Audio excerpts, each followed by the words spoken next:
तर एव्हरीवन, आजच्या व्हिडिओमध्ये आज आपण पाहणार आहोत 2-in-1 मशीन किंवा पिकोफॉल मशीनची सेटल आणि सुईची सेटिंग कशी लावायची। तर तुम्ही पाहू शकताय दोरा अडकल्या कारणाने मी शटल ओपन केलेला आहे, त्याचा स्क्रू काढून घेतलेला आहे, त्यामुळे त्याची सेटिंग बिनसलेली आहे म्हणजे बिघडलेली आहे।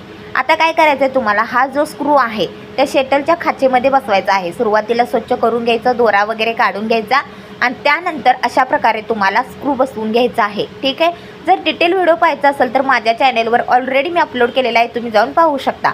इथं तुम्ही पाहू शकता आता सुई व्यवस्थित सुई आणि शटलची सेटिंग लागलेली आहे। ही पिकोफॉल किंवा 2-in-1 मशीन आहे, त्यामुळे याचं सेटल वेगळं असतं, याची दिशा वेगळी असते। म्हणजे सुई आणि शटल याची दिशा पुढच्या बाजूला असते, समोरच्या बाजूला, आणि शिलाई मशीनची अशी पुढच्या बाजूला असते, म्हणजे हाताच्या डाव्या बाजूला असते। ठीक आहे, तर असा होता आजचा व्हिडिओ। कसा वाटला नक्की कमेंट करून सांगा, आवडला तर लाईक करायला अजिबात